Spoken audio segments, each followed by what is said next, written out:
War Coalition. And I want to tell you a little bit about who we are, what we do, what that means. We're a coalition of different individuals, different groups from all across Albuquerque that are all interested in, I guess, social justice in different ways.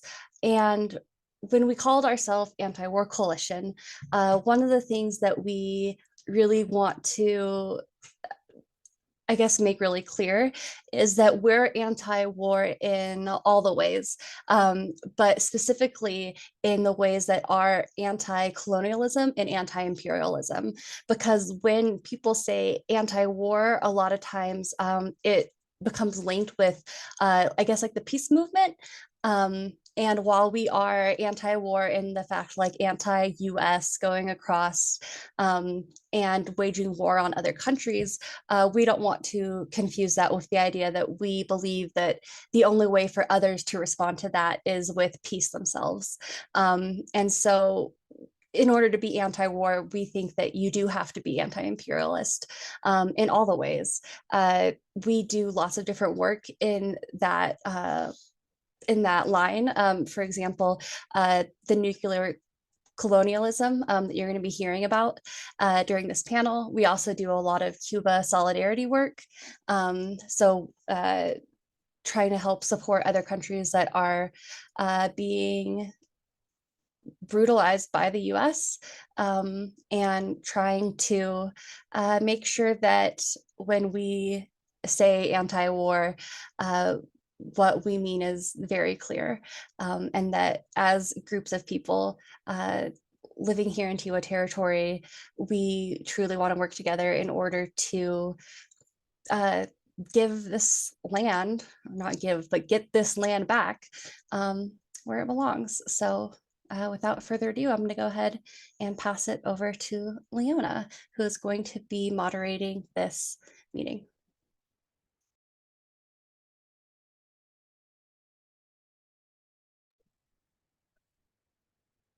Thank you so much. Sorry for the delay, and I'm so sorry I still had my screen share on, Kobe. And thank you for the introduction to the group. My name is Leona Morgan.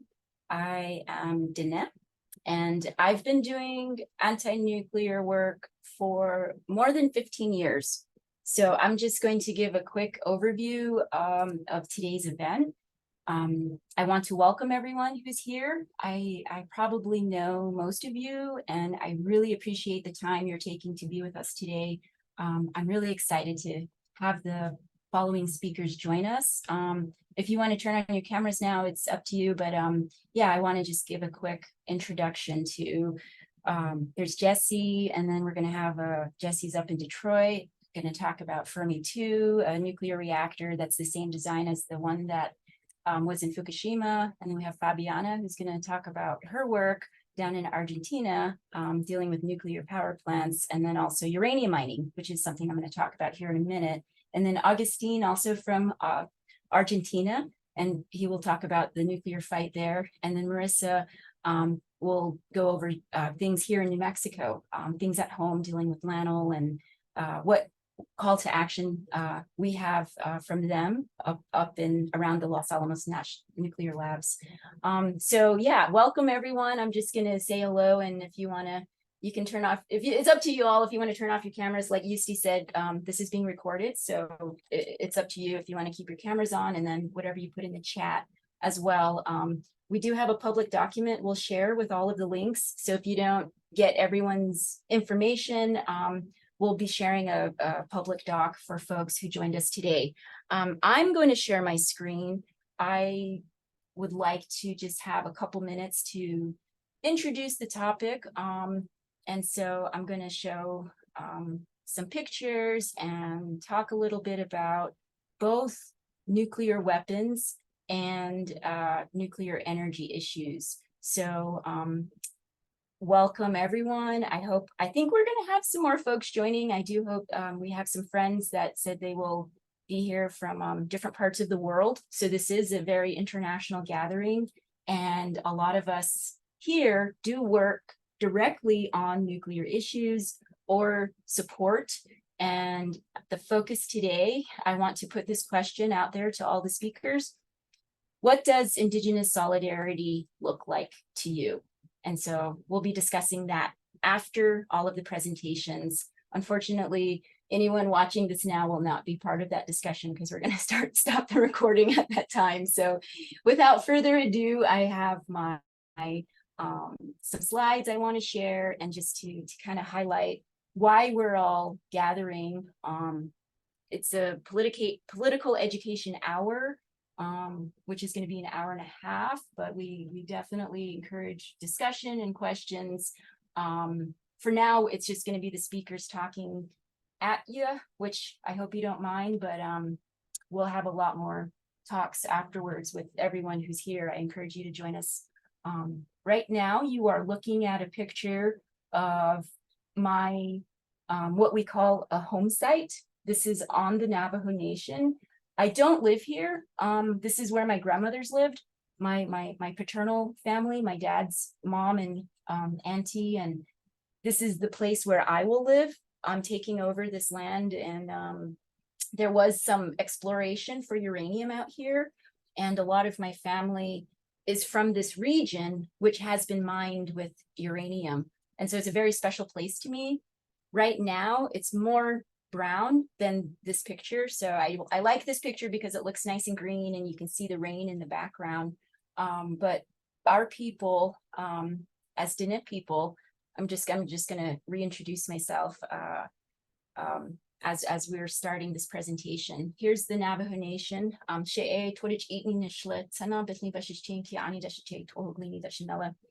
So as an Indigenous woman, my people are from this part of the United States. So this is the Southwest. We call it the Four Corners. And in this picture, the reason I'm showing this picture is because there's a hotspot here, a methane hotspot. So this is impacts from oil and gas mostly. So extraction on the res and in the area. And this is one of the, this is an issue of climate change. And so I wanted to show that our nation is impacted not just by uranium mining, but there was coal mining, coal-fired power plants. Our Navajo Nation did not form because we wanted to have a Western government. Our Navajo Nation was formed specifically to sign oil and gas leases. So it was built on what is resource colonization. Right now we have also fracking, and then the threat of hydrogen development and helium and other things on the Navajo Nation.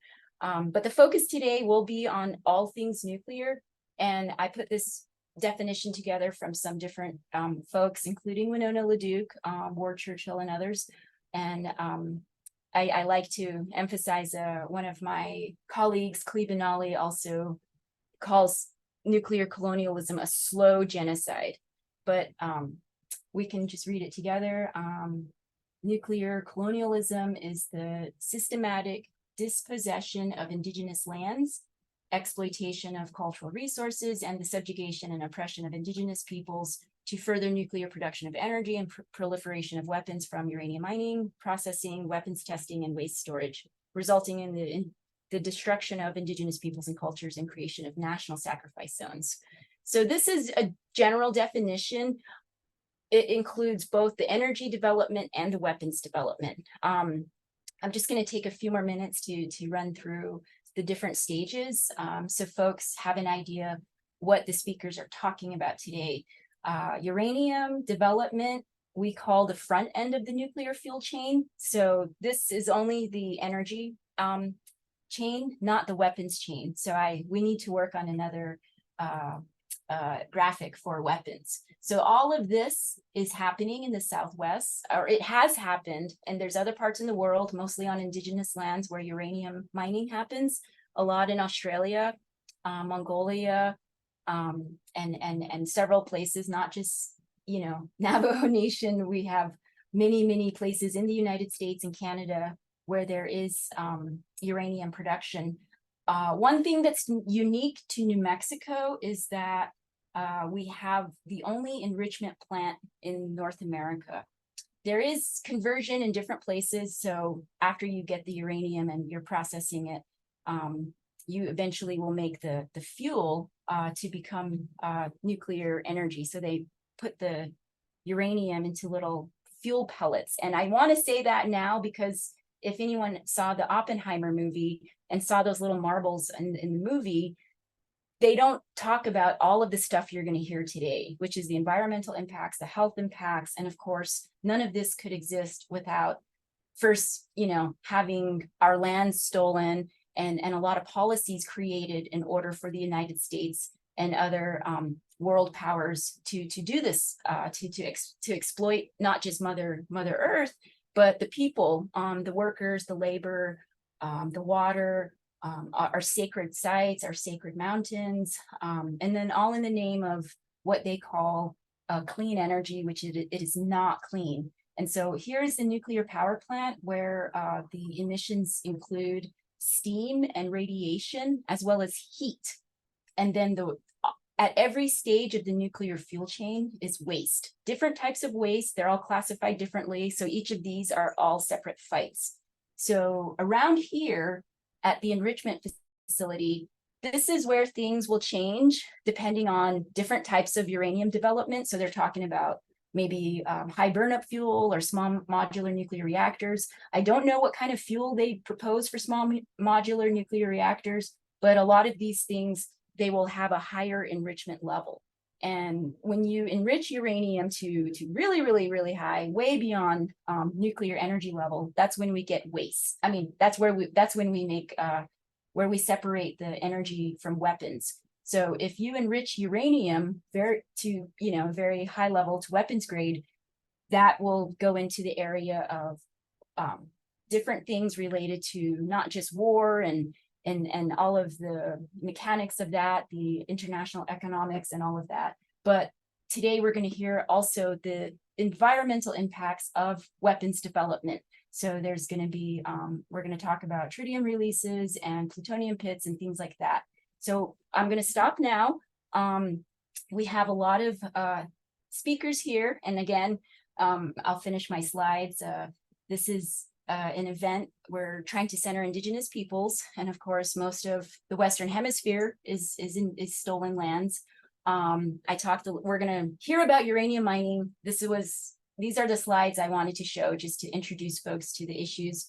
Navajo Nation, we say 523 abandoned mines were left there, but in the whole United States, about 15,000. So this is again the front end, and then I'm dealing also with the back end. So I'm not going to talk about the images here, but there's a lot of people in the communities in Church Rock, in New Mexico, where the Trinity test was exploded. And then we also have all across the world sacred places. So as Indigenous peoples, I just wanted to also remind us that, I'm so sorry, I'm going to stop sharing my screen, but yeah, we also need to remember the non-human relatives out there, not just ourselves and what we see and know today, but the impacts that we don't realize we're leaving to our future generations. With that long introduction, I would like to welcome Marissa Naranjo. I want to invite you to turn on your camera and then introduce yourself, and yeah, you can take it away from here. Thank you so much for joining us, Marissa. Oh, great. Thank you so much, Leona. Sorry, I was on mute. Good morning, everybody. My name is Marissa Naranjo. I'm from Santa Clara, Pueblo. I work as an environmental justice organizer with Honor Our Pueblo Existence, based in Santa Clara, Pueblo, New Mexico, which is in northern New Mexico. Also go ahead and do my introduction in our language, which is Umbiakindi on Singeti. So Leona, thanks so much, and the Anti-War Coalition for inviting me to present today on LANL and nuclear weapons complex and the present proposal by LANL to expand the nation's nuclear stockpile. So I'll just start with, since time immemorial, our Indigenous ancestors has occupied and stewarded very extensive areas of New Mexico, Our ancestral landscapes, eventually became sites for federal nuclear development, including those at Los Alamos National Laboratory, at Sandia National Laboratory, the Trinity Test Site, as Leona mentioned, Kirtland Air Force Base, the Jackpile Pewati uranium mine, Homestake uranium mine and disposal site, and of course the waste isolation pilot plant here in New Mexico.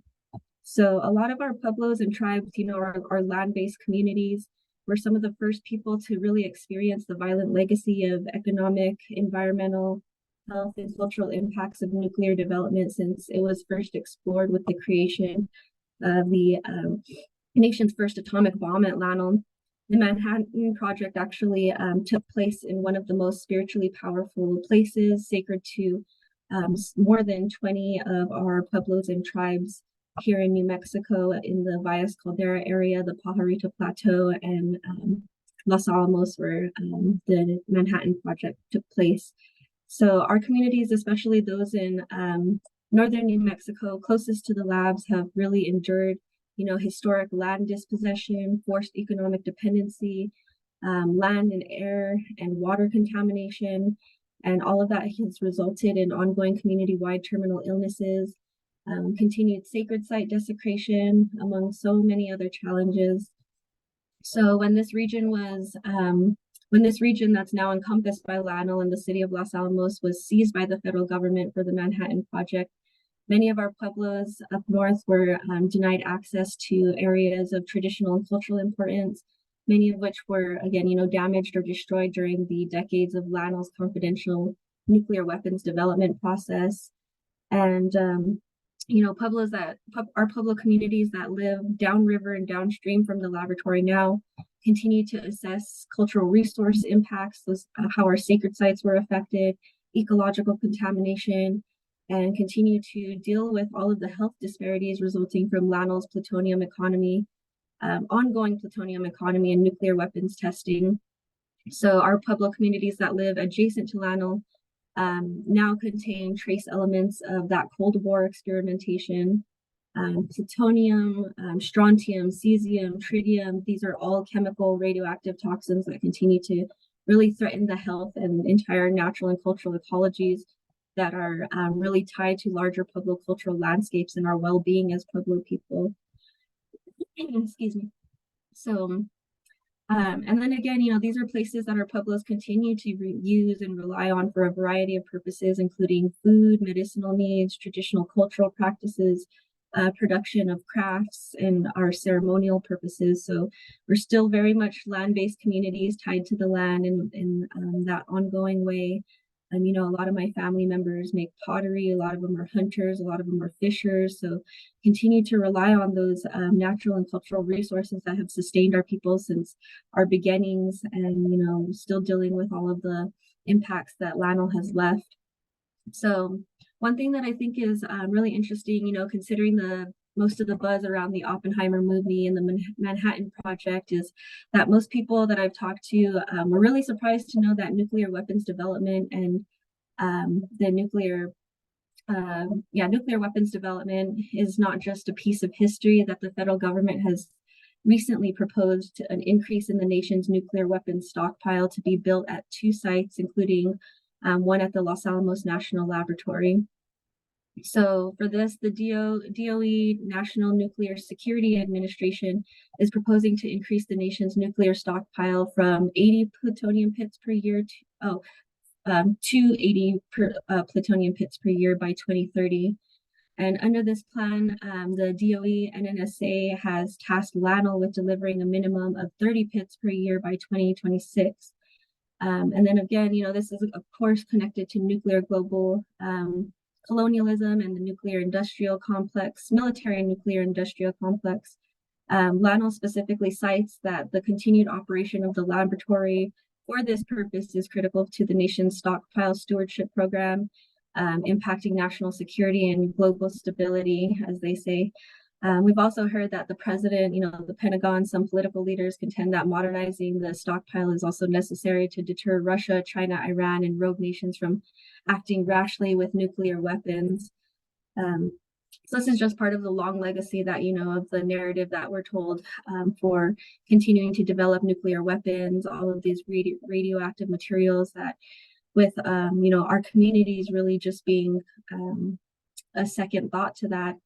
And so our communities have been, first and worst impacted, but this is really, something that a lot of our community members and anti-nuclear organizers in the area know that we have to really fight against, because it's not something that just impacts our little communities here, but, nationally and globally. It has these huge ramifications and ripple effects. And so we're kind of in the belly of the beast over here. But as most local and our community members know, LANL right now is not currently set up for large-scale pit production. Right now, they're looking at upgrading and expanding their facilities, including the PF4, which is their plutonium pit processing facility. And for those who might not know, plutonium pits are the center of nuclear warheads. So that's what they're looking at producing here. Right now, they're looking at upgrading, expanding the facilities of LANL through their site-wide environmental impact analysis, or the LANL SWICE. The LANL SWICE is an environmental assessment that's currently being developed to determine how the labs will be operated or expanded in the next 15 years or so. So the notice of intent announcing that LANL SWICE came out around this time of year last year, and our Pueblos and tribes have since been urging DOE to pause this process to allow for meaningful tribal consultation where there hasn't been any consultation previously. There are a number of agreements and memorandums of understanding that have been established between specifically 4 Pueblos in closest geographic proximity around LANL and the labs to allow for that consultation. But we have about 20 Pueblo nations here in New Mexico, 23 tribal nations, and the extent to which they're consulted is very minimal, even on these types of projects that are going to impact every tribe, every citizen in New Mexico, and those nationally and globally as well. So we've been working really hard with our tribal nations to really try and force LANL to pause this process and afford for that meaningful tribal consultation and ultimately consent. So our Pueblos and tribes are currently urging the DOE and NSA to analyze those potential environmental and cultural impacts through the LANL SWICE. So this process is very important to us right now. And it's eventually what we're going to be asking for help on, a call to action from you all and any community members that might be able to submit some scoping comments here in the near future when it's published here in the mid-fall. But basically, the things that we're asking on the LANL SWICE are really important, to our water, our lands, our air. They consider climate change. They consider seismic risks. So one of the first things that we're asking is, we keep hearing that LANL officials, anytime they talk about the LANL SWICE or the facilities, they'll repeat that the PF4 facility is one of the safest places in New Mexico. But in the last 5 years, through research, we've found that LANL has had over 100 safety incidents, emergency events, protocol violations, including construction accidents, small fires, floods, worker contaminations involving plutonium. And again, because it emits alpha particles, plutonium is one of the most dangerous when it's inhaled. When plutonium particles are inhaled, they lodge in the lung tissue. And so alpha particles can kill lung cells, which causes scarring of lungs, leading to further lung cancers, lung diseases, cancers, bone cancers, different types of terminal illnesses. So DOE and NNSA have also agreed for more than a decade on the need to improve the accredited safety systems at PF4. However, these improvements have been delayed. The draft SWICE we've asked should contain updated seismic data and hazard analysis, is also including analysis of recommendations addressing seismic concerns and the need to execute both immediate and long-term actions that can reduce those risks posed by seismic earthquake events at the PF4, which have been known to happen historically and pretty currently also. We've also asked that the SWICE address climate change, including wildfire risk. That was not considered in the 2008 SWICE, a previous environmental analysis that they did. And this is really important specifically because Up north, we've had fires both in 2011 and 2013, where the wildfires were of 2011 were diverted from the labs toward some of our ancestral landscapes and our tribal reservations in Santa Clara Pueblo, and it completely devastated our communities, our ecologies, our forests there, in order to protect the labs. So we ask that the effects of the accelerated change for human health, the environment, and tribal cultural resources and sacred sites be required in the draft SWICE. We also ask that, it include wildfire mitigation and protection measures, analysis of implementation, resulting impacts to human health, and proposed improvement measures. Like Leona had mentioned earlier, also in the process of creating plutonium pits, LANL does deal with a lot of other radioactive materials, including tritium. And so there have been, in the past couple of years, plans to, along with plutonium production, to vent up to 100,000 curies of gaseous radioactive tritium. And we're asking that also the impacts and the plans for that be disclosed in the SWICE. There's exposure risks, potential health impacts to tribes and downstream communities. And we also and the DOE hasn't notified our communities of how they plan to consult with Pueblos prior to any of these ventilation activities. Pueblos in closest geographic proximity to LANL, as well as those downriver and downstream, continue to, like I mentioned, assess the cultural resource impacts, nuclear material contamination, health disparities. Our natural resource experts from our Pueblos are continuing to critically engage in a number of assessment and remediation projects with the Department's Office of Environmental Management and the Departments of American Indian Policy. We ask that the draft SWICE contain a legal framework and timetable of cleanup activities and cleanup of the legacy, hazardous, and mixed waste pollution from LANL operations. They haven't really they're continuing to try to address with Pueblos how to clean up that legacy waste, but they also haven't talked to our Pueblos about future waste of plutonium pit production or tritium or any of these radioactive materials that are being emitted from the labs, including those additional and cumulative health risks, environmental consequences, and an extended cleanup timeline in consultation with Pueblos. Yeah, so the other thing is that we're also looking at, contamination to water. So given the central importance of the Rio Grande and its tributaries to each of the Pueblos and tribes in New Mexico, and our social, traditional, cultural ways of life, we also ask that the SWICE should analyze the environmental and cultural effects of any contaminated runoff from LANL, including diversions of water from specific water sources like the Buckman Direct Diversion Project and the Rio Grande to supply the city of Santa Fe County downstream users. And then along with that is an analysis of groundwater and aquifer contamination. We're asking also be included. LANL is also, like I mentioned, built atop one of the most sacred places to our Pueblos and tribes in New Mexico. It also impacts other traditional cultural landscapes and ancestral landscapes adjacent to the area, including an area known as the Caja del Rio. So with the expansion that they're proposing, it would continue to impact other traditional cultural landscapes, including that one. So we're also asking that Pueblos and tribes be consulted on areas that might be impacted by the lab's expansion.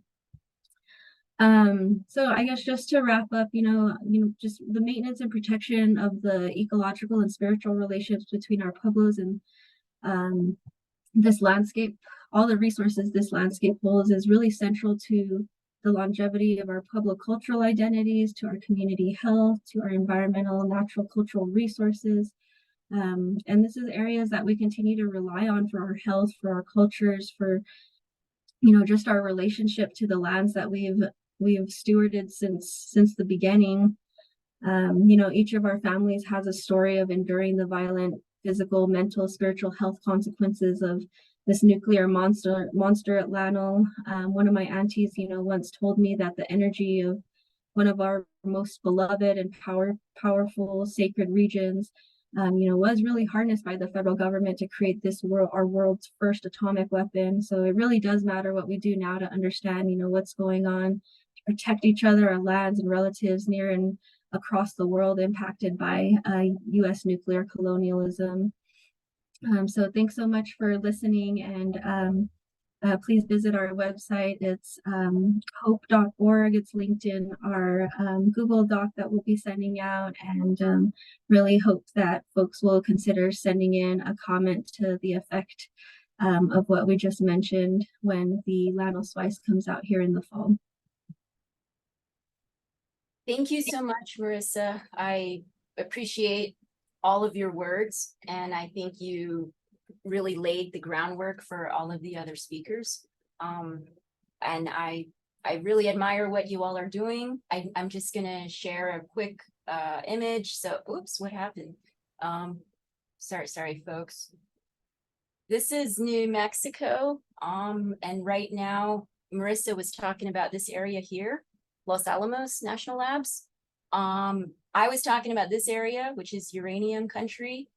Here is the waste isolation pilot plant, a weapons dump. And I mentioned the Urenco enrichment facility, which is on the other side of the state. Just recently, there was another waste dump approved. I'm gonna talk a little bit about that later. But right now, we're gonna hear from Jesse. The only thing we don't have, well, not the only thing, we have many, many things in New Mexico. And I don't know how many weapons we have. Marissa, do you know, like 3,000 weapons stored here, and so many of that are already impacting our state. And Jesse's going to talk next about nuclear energy, nuclear power. So as you can see in our state, we have so many different sites, but not a nuclear power plant.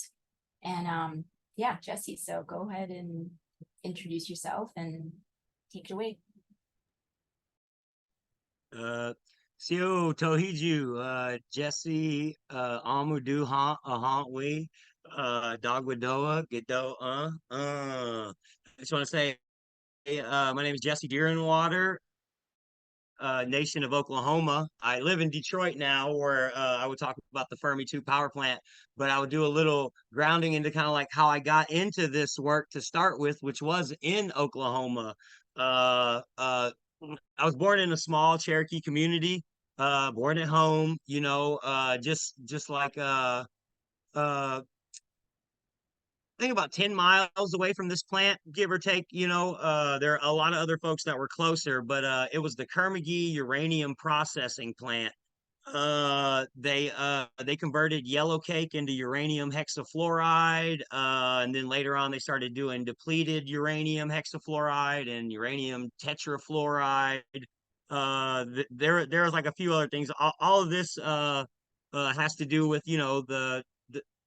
the fuel enrichment process. I guess you could say, but the depleted uranium was the stuff that they used for like shells to send off to war, which later on the depleted uranium from this plant was turned into weapons for the war in Iraq, which left behind a lot of like bad stuff. A lot of the tanks and things were so radioactive they had to leave them behind. And there's like impacted communities where there's been mutations from from that depleted uranium.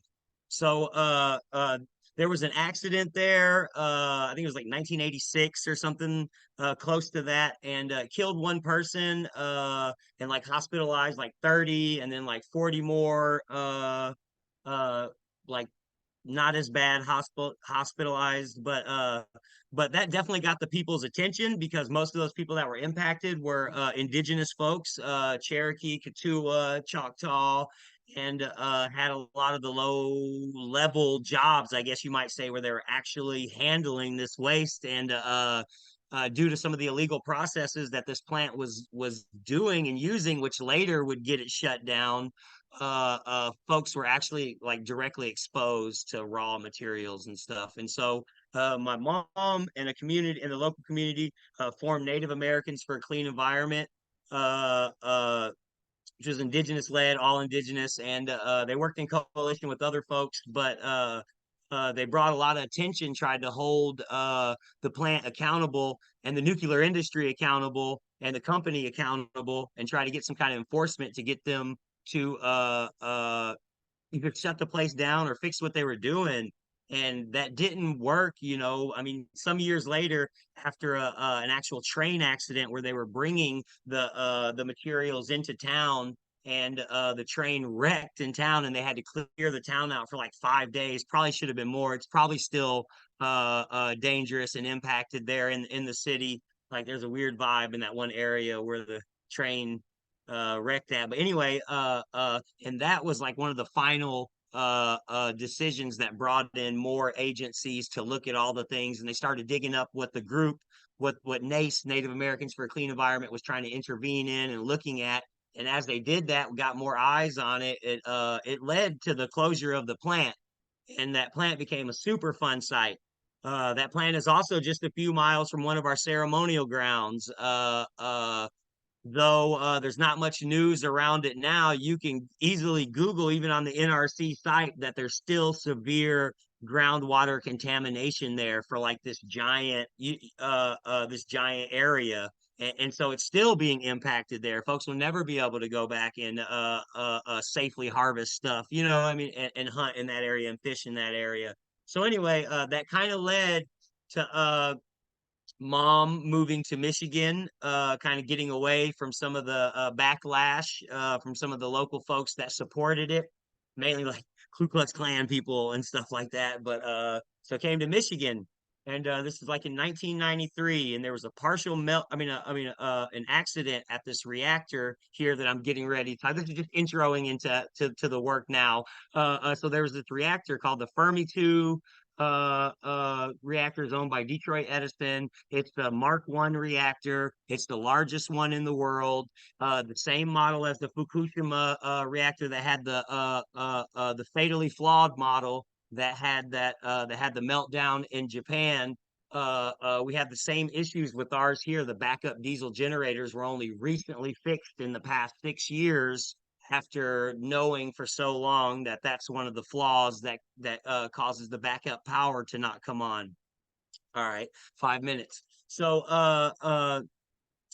yeah, yeah. So Mom got involved with that, and the folks and there was other indigenous folks involved in the fight here too. And so the group Citizens Resistance at Fermi 2 was formed.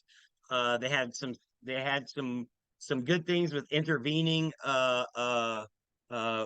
with things, but the plant still ran, and the group kind of dissolved. But after the Fukushima meltdown in Japan, key members moved back to Michigan and what do you call it, brought life back into the group again. And so that kind of like is where I come in, because I came back to Michigan and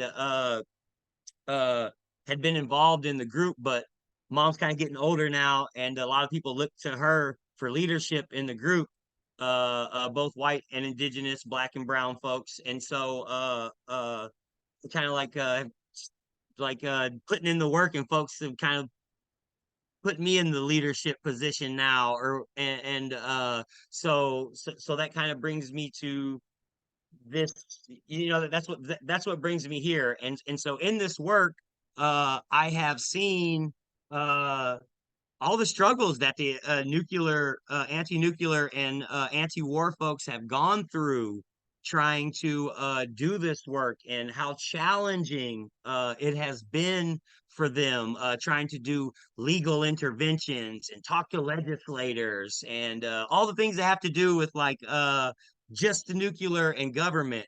And so one of the ways that I've been building, and have been building with other folks, not just me, has been around indigenous belief systems and earth honoring principles, place-based respect, uh, uh, uh, which means, you know, creating relationships with the land, acknowledging the water. You know, for us to think that we're helping that we're helping the water, or that we're saving the water, or that we're saving the earth is like a fool's errand in my mind, because the earth is our mother. It'll be here long after us. I mean, there may be some some rough aspects with the nuclear power and nuclear waste, but it will be here. You know, the plants and waters and beings and elements have been here long before us, and many stories I grew up with and other folks that I've talked to since, you know, have grown up with is that humans are the youngest. You know, we're the most ignorant. We learned how to weave our baskets from spiders. We learned how to make pots from mud beetles. You know, we learned how to do controlled burns from lightning and the thunder being. And so like we learned everything from this. And so instead of focusing all of our energy and effort on outward facing the colonial state, we've focused more on place-based respect, earth honoring, respecting indigenous brothers and sisters of the lands. Like me here, I'm here on the Anishinaabeg home turf in Michigan, Wawiamtanong, where the curved shores meet. And so uh, I'm an ally to indigenous people, even being an indigenous person or an accomplice to indigenous people, even being an indigenous person myself. I listen to their leadership. Being in solidarity with indigenous folks means stepping back, letting them lead.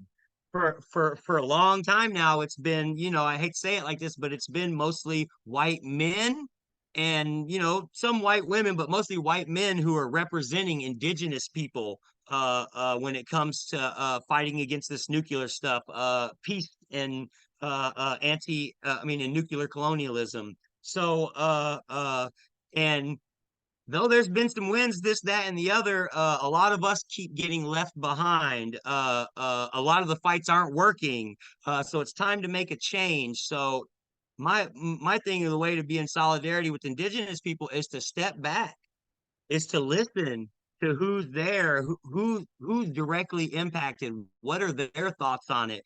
Just because I've had some kind of experience or someone else has had some kind of experience, or you have some sort of colonial knowledge or this, that, or the other, doesn't make it more relevant than our indigenous brothers and sisters who are directly impacted.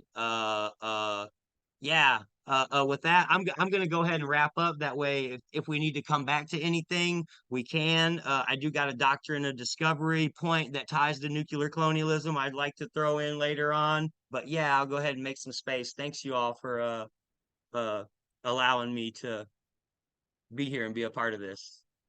Thank you, Jesse. So right now I'd like to invite Fabiana to join us, and then we have two more speakers. I appreciate everyone who's here, and if you want to put your name and pronouns and where you're coming from in the chat, that would be great. If you have any direct questions, that can get us prepared for the next part where we're going to do discussion. So feel free to put your questions in the chat. One thing I want to say before the next speaker, we are hosting this event a little bit in not specifically dealing with the anniversaries that have just passed, but a little bit in conjunction with all of the history that all of us are still living through, including the Trinity test. So the downwinders dealing with that, they're going through legal stuff. There's a bill in Congress that could really help them. So that's New Mexico Forgotten Downwinders, the people that experienced the first nuclear test on July 16th, 1945. And then, of course, Church Rock, the disaster that happened in 1979. At the same time, on the same day as the Trinity test, 34 years later. And so both of those events are really deep in New Mexico's history, and we're still dealing with all of the environmental and health impacts like Marissa was talking about. But also, the reason why we had the Trinity test was because of the bombings that occurred on August 6th in Hiroshima and August 9th, 1945 in Nagasaki. And I know we have some descendants of Hibakusha with us today, and other anti-nuclear activists working on that end. And I'd like to invite him to speak during the discussion, during the second part. Okay, so thank you so much, everyone. Again, we're going to hear from our third speaker, and then one more speaker, and then we'll open it up to discussion. Fabiana, please feel free to introduce yourself. Welcome. So happy for you to be here. Okay, thank you very much for this invitation. I have heard, what I have heard is the same. We suffered or we experienced just in a different language. I am Fabiana Vega from Patagonia, Argentina, and I belong to MARA, Movimiento de Anti-Nuclear Movement from Argentina. We have been fighting in 2017 against a nuclear plant that wanted to install here in Patagonia a Chinese nuclear plant, 1-on-1, and okay, all citizens, we decided to stop it, not to allow it in our territory. And what we got was a law, the first law in Argentina against nuclear plants in our territory. But what we have nowadays is the uranium mining in indigenous territories. Let me say that our territory is most of our territory is indigenous. That most of the lands were stolen from indigenous people, and there is a law that control or try to check which territories belong to indigenous communities. In our case, in Patagonia, mainly Mapuche territories and Tehuelche territories. These communities, they have fighted against also, all together we have fighted against that nuclear plant in 2017. But in the case of indigenous peoples, they have also presented a written staff to United Nations for stopping the plant according to the 169 convention.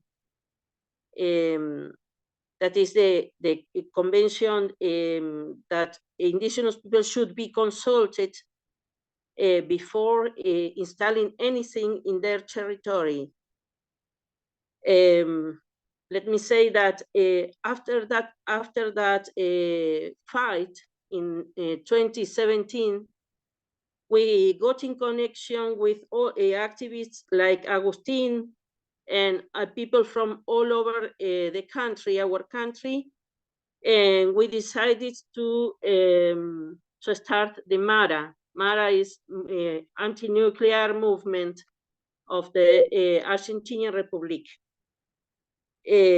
with members of different assemblies from all over the country, from different provinces like Buenos Aires, Chubut, Mendoza, Formosa, Tucumán, La Rioja.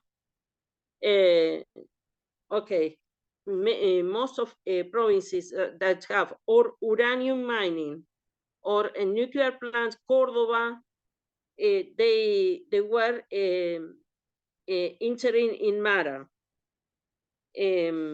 Okay, according to the communities here, we as citizens, we fight as activists.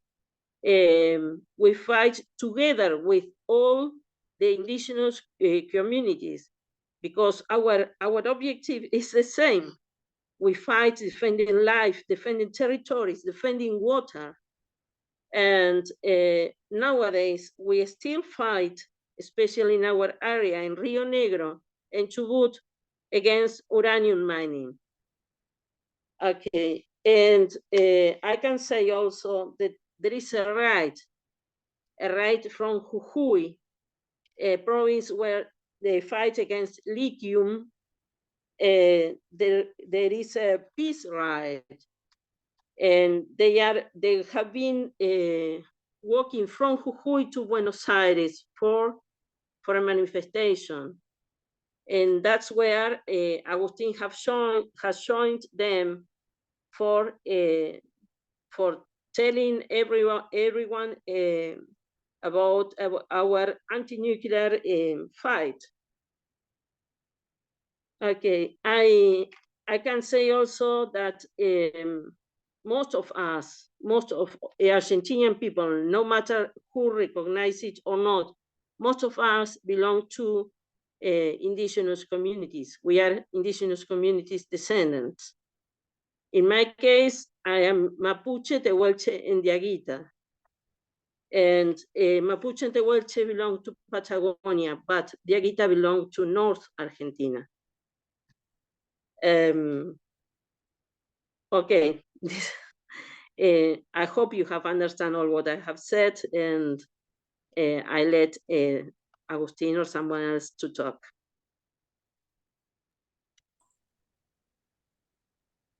Okay, Fabiana, I am so happy to meet you. This is my first connection with Fabiana, and I think we're going to have so many more connections. And Jesse is also showing some solidarity there from the Great Lakes region.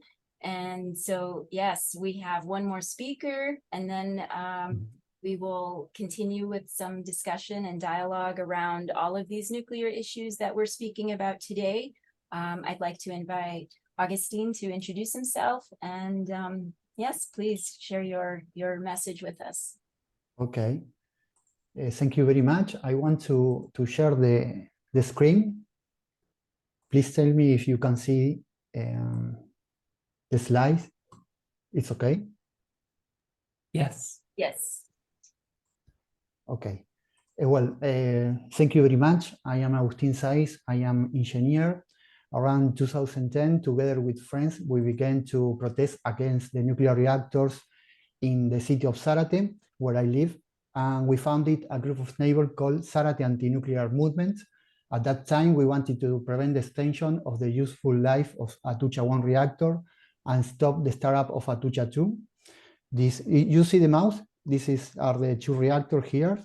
We have a very big river, Paraná River, a beautiful river, and we are here in the red glove, yes? So unfortunately, in addition of two reactors that are operational, there are advanced steps to bring another reactor from China. Fabiana explained very well that the fights begin in the Patagonia, and then now they are trying to install the new reactor from China in Zarate. And the government also is developed a modular type reactor in Zarate. This project, they wanted to replicate in different cities in Argentina and neighboring countries, so it's very dangerous for us. Our trajectory as group is contemporary with two serious nuclear situations in the world. We started as a group almost at the Fukushima catastrophe in March 2011. And 10 years later, we are experiencing the nuclear danger of the NATO versus Russia war in Ukraine, where the crossfire in Zaporizhzhia and the risk of an escalation can lead us to a reversible planetization situation. So this time, through this time, we understand that the nuclear danger is one and does not distinguish between civil or military use. Mm-hmm. We work for the disarmament and collaborate with the Bakuya group, asking to the Argentina government to sign the nuclear weapon prohibition law. And we follow the work of the anti-nuclear movements around the world, like yours. So we admire and we want to learn from you. Indigenous people around the world are for us an example of resistance and an horizon of hope for the rest of humanity. So we are very happy to share this meet with all you. Something and a very nice experience was in Tiwanaku in Bolivia in 2019, because Tiwanaku is one of the great ancient cultures of humanity, and we were with the Aymara and Quechua authorities participating in a conference because the Bolivian government wanted to install nuclear power reactors near sacred places of the Aymara culture. So the mobilization of the people could stop it, but today, unfortunately, Bolivia installed a nuclear research center financed by Russia, and it's the first step for more nuclear projects. So this is one important information that we have to get, because it's a very important place for all the humanity, Tiwanaku. I want to, well, on August 6th, we went to different cinemas in Buenos Aires trying to boycott the projection of Oppenheimer film, explaining to the people the consequences of the atomic bomb, the arms race, and the nuclear industry. Then we went to the big strike carried out by the indigenous community from the north of Argentina. Fabiana tells you that a lot of community from the north travel thousands of kilometers to Buenos Aires to protest against the lithium mining. Se llama el Malón de la Paz. It's called Malón de la Paz. And we met these people, and because it was August 6th, we read the text that is published by indigenousaction.org in order to honor the victims of the arms race and the nuclear industry. And we want to create a bridge between the nuclear colonialism and the extractivism, extractivism in all the continent. The indigenous community from the north to the south are our cultural reservoir of humanity, but they continue to be subjected under the same oppressive rationality of looting and destruction of their territories since 75 years ago. The fight for the disarmament and the nuclear industry is only one in the world war and not recognize borders or limits. And it forced us to unite as one big family together with all the communities that suffer its consequences. I want to mention some liabilities of the damage to the territory in the national Argentina nuclear plant. Compared to the US and the major nuclear countries, Argentina nuclear plant is relatively small and low scale, but impacts of the nuclear industry at its stage are similar anywhere in the world.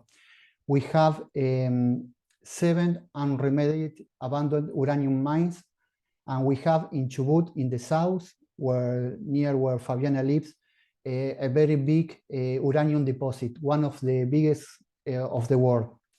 There are also uranium mining projects in La Cordillera de los Andes, in the mountain range. And Fabiana told that there are a lot of Mapuche communities resist the threat of the uranium exploration. We have reactors in the Atucha, Zarate, Buenos Aires, and we have the reactors in Embalse in Córdoba. These territories are contaminated with radioactivity from the nuclear power plants.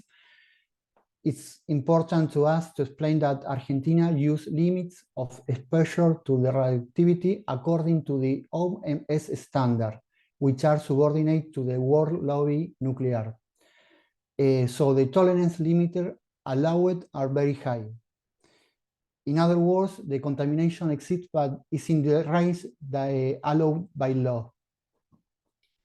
Another problem that we have is the freshwater subterranean aquifer called Puelche. This aquifer is also contaminated with radioactivity from a nuclear dam. It's important to mention that Argentina is always candidate as a storage places to bring nuclear waste from the rest of the world and bury here. In the 80s, the mobilization of the people prevented the installation of one of the largest nuclear dams in the world. Also in the north of Argentina, in Formosa, there is a project to move the uranium dioxide factory. It's called Dioxitex, and there are some indigenous communities called Wichi that have legally appealed for not to be installed.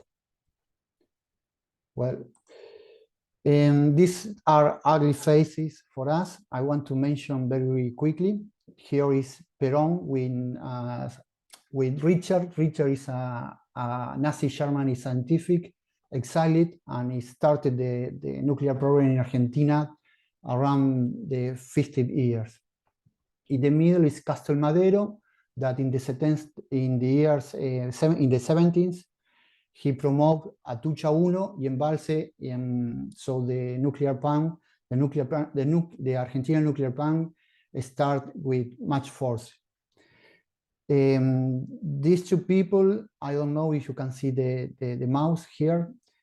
One is Dan Benison and Abel Gonzalez. We consider them criminals because they are important figures in the international nuclear lobby, and they are responsible to lead the commissions in 1986 and in 2002 to reduce the number of victims in Chernobyl to absurd numbers.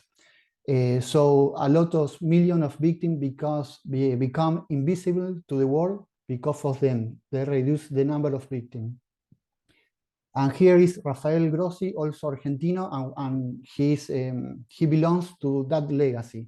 Now he's the responsible to dump Fukushima water into the ocean and many crimes that he's responsible. So we have, unfortunately, this person have a traditional important place in the international nuclear lobby.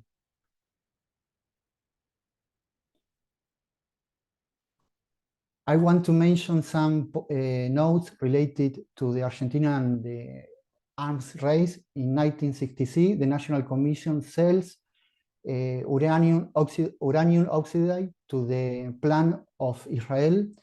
Under the mass of the Dimona reactor, Israel developed around 200 nuclear warheads.